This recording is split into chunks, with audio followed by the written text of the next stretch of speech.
Good morning everyone. आज हम जो क्वेश्चन करने जा रहे हैं उसका नंबर है क्वेश्चन नंबर 44। आइए क्वेश्चन पढ़ते हैं और समझने की कोशिश करते हैं। क्वेश्चन क्या कह रहा है?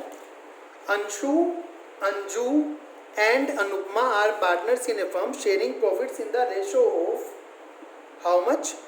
2:2:1. Okay, their balance sheet as at March 31st 2019 as follows. Creditors दिए हैं, बिल्स पेबल दिए हैं, जनरल रिजर्व दिया है, कैपिटल दिए हैं, land, building, plant, stock, debtors, cash दिया है। Anshu, Anju, Anupama decide to share future profits with effect from 1 April 19। For this purpose it was agreed that. अब वो प्रॉफिट्स इक्वली बांटना चाह रहे हैं। ओल्ड रेशो था 2:2:1। Goodwill of the firm should be valued at 60. Land should be revalued at 3 lakh. Building, plant, machinery depreciated by 5%. Stock be valued at 2,25,000. Creditors amounting to 2,000 were not likely to be claimed and hence should be written off. आपको क्या करना है? You are required to journal entries. Record the journal entries without opening revaluation. Revaluation बिना बनाए. Prepare the capital. Prepare the balance sheet. Partners decided that general reserve is to be transferred to capital account. General reserve को transfer करना है capital account में. Whereas revised values of assets and liabilities are not to be recorded in the books.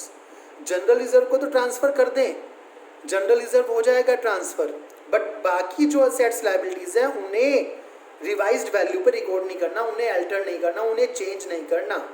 तो जब बाकी assets liabilities को change नहीं करना तो इन सब के इफेक्ट का हमें क्या करना पड़ेगा? एक सिंगल जनरल एंट्री पास करनी पड़ेगी और जनरल रिजर्व जो डिस्ट्रीब्यूट करना है उसके लिए एक अलग से सेपरेट जनरल एंट्री पास करनी पड़ेगी. आइए सबसे पहले जिनके लिए हमें एक सिंगल जनरल एंट्री पास करनी है उसके लिए हम क्या बनाते हैं? अपना प्रॉफिट लॉस निकालते हैं और गेनिंग सेक्रीफाइसिंग रेशो कैलकुलेट करते हैं. आइए कम ऑन. अनुपमा, अंशु और अंजू, अंशु, अंजू, अनुपमा. ओल्ड रेशो था 2:2:1 और न्यू रेशो गिवन है बेटा 1:1:1. सेक्रीफाइसिंग रेशो निकाल लीजिए. 2/5 - 1/3, 2/5 - 1/3, 1/5 - 1/3. ओके, एलसीएम ले लीजिए. एलसीएम आ गया हमारा 15, ये आ गया 6 - 5, 15, ये आ गया 6 - 5, 15, 3 - 5, ये आया 1/15, ये भी 1/15 और ये माइनस के 2/15. तो साफ साफ पता चल रहा है अनुपमा को गेन हो रहा है और अंशु और अंजू को क्या हो रहा है? सेक्रीफाइस हो रहा है. ठीक है, तो जो जनरल एंट्री करनी है आपको क्या करनी है?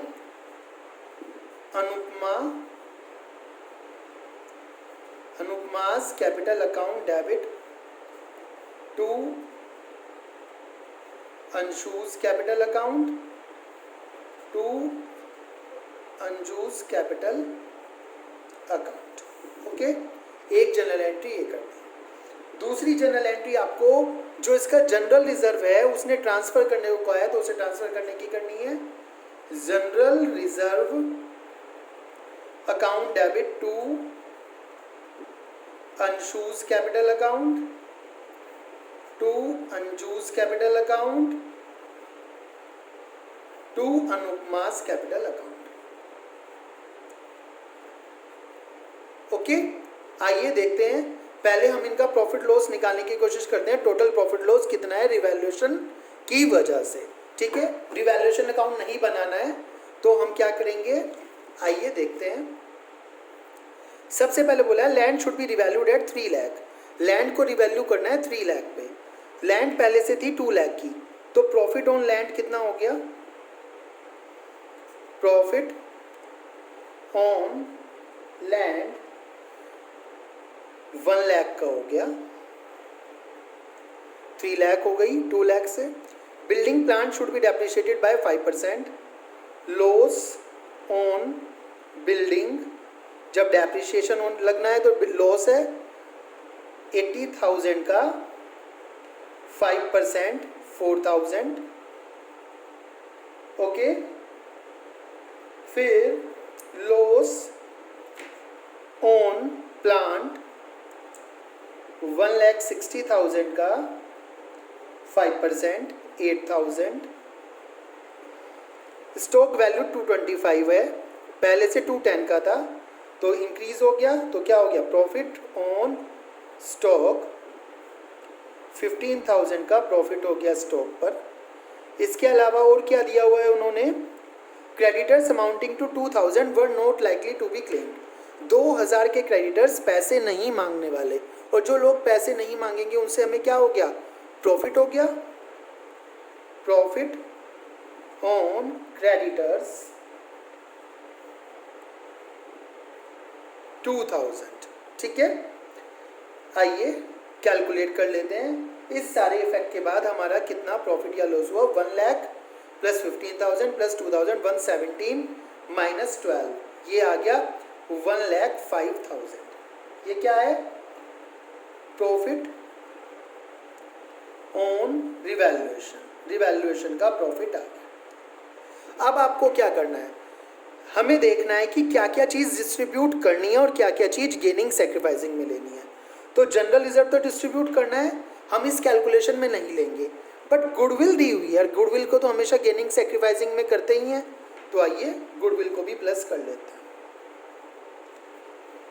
गुडविल कितनी है, 60,000, टोटल हो गया 1,65,000। ओके, अब आपको क्या करना है, 1,65,000 की जनरल एंट्री करनी है। आइए करते हैं 1,65,000 की जनरल एंट्री। आपने पहले से ही जनरल एंट्री करी थी, gaining partner capital account debit to sacrificing partners, तो 1,65,000 का इनको 1/15 क्या हुआ है, सैक्रिफाइस देना पड़ा है, तो 1,65,000 का 1/15 कितना हो गया, 11,000 तो मिलेंगे अंशु को, 11,000 ही मिलेंगे अंजू को, और टोटल 2/15 के बराबर 11 22,000 कौन देगा, अनुपमा उनको अपनी कैपिटल से देगी, ठीक है। इसके अलावा जनरल रिजर्व जो दिया हुआ है 48,000 का दिया हुआ है, 48,000 को इनके ओल्ड रेशो में डिस्ट्रीब्यूट कर दीजिए, और ओल्ड रेशो कितना था इनका, 2:2:1, 2:2:1। आइए ये आ गया आपका 9600, तो ये हो गया आपका 19,200 एंड 19,200। इस तरह से जनरल एंट्रीज हो गई। एक जनरल एंट्री जब एल्टर नहीं करना चाहते बुक वैल्यूज, उस बात की हुई है, और उन्होंने कहा जनरल रिजर्व को डिस्ट्रीब्यूट करना चाहते हैं, एल्टर करना चाहते हैं, तो उसको हमने कहाँ बांट दिया है, कहाँ डिस्ट्रीब्यूट कर दिया, कैपिटल अकाउंट में डिस्ट्रीब्यूट कर दिया है। यहाँ तक क्वेश्चन खत्म हो जाता। उन्होंने कहा है हमें कैपिटल अकाउंट्स भी बनाने हैं। आइए कैपिटल अकाउंट्स प्रिपेयर करते हैं पार्टनर्स के। पर्टिकुलर्स अंशु, अंजू, अनुपमा। पर्टिकुलर्स अंशु, अंजू, अनुपमा।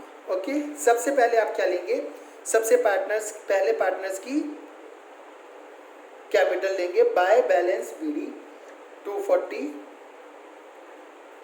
2 लाख और 160। ओके, 240, 2 लाख और 160।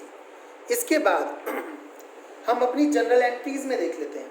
जनरल एंट्रीज में क्या करा हमने, जनरल रिजर्व को डिस्ट्रीब्यूट कर दिया है, पार्टनर्स कैपिटल में क्रेडिट कर दिया है, तो आइए क्रेडिट करते हैं बाय जनरल रिजर्व। कितना था, जनरल रिजर्व था 19,200, 19,200 और 9,600।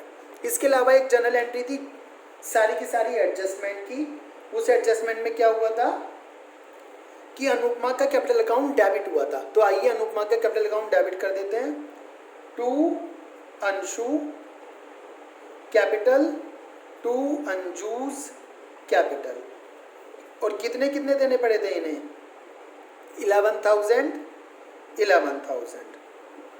और अंशु अंजू को कितने मिले थे, बाय अनुपमा कैपिटल 11,000 अंशु को मिले थे, 11,000 अंजू को मिले थे अनुपमा से। तो इस जनरल एंट्री का इफेक्ट दिखा दिया। बस यही दो जनरल एंट्रीज करी थी, इनका ही इफेक्ट होना था। इसके बाद इनका टोटल कर दीजिए, ये हो गया 270 200 230 200 169 600 270 200 230 200 169 600।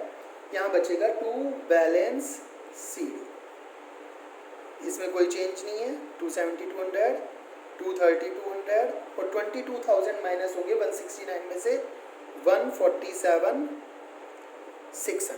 इस तरह से इनकी कैपिटल्स आ गई। लास्ट में उसने बोला है बैलेंस शीट भी बनाकर हमें शो करनी है। बैलेंस शीट बहुत ही सिंपल है, आपको अच्छी तरह आती है बनानी। जैसे balance sheet old balance sheet दिया उसको ही देखकर हमें बनाना है, इसमें कोई प्रॉब्लम नहीं है। सबसे पहले दिए हैं क्रेडिटर्स। क्रेडिटर्स कितने के दिए हैं? 65,000 के, सेम एज इट इज आ जाएंगे क्योंकि चेंज तो करना ही नहीं है हमें किसी भी चीज़ में।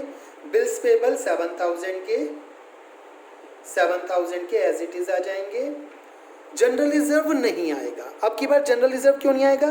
क्योंकि जनरल रिजर्व को हम ऑलरेडी पार्टनर्स के कैपिटल में डिस्ट्रीब्यूट कर चुके हैं, तो जनरल रिजर्व को छोड़ देंगे। फिर कैपिटल्स ले लीजिए, अंशु, अंजू, अनुपमा।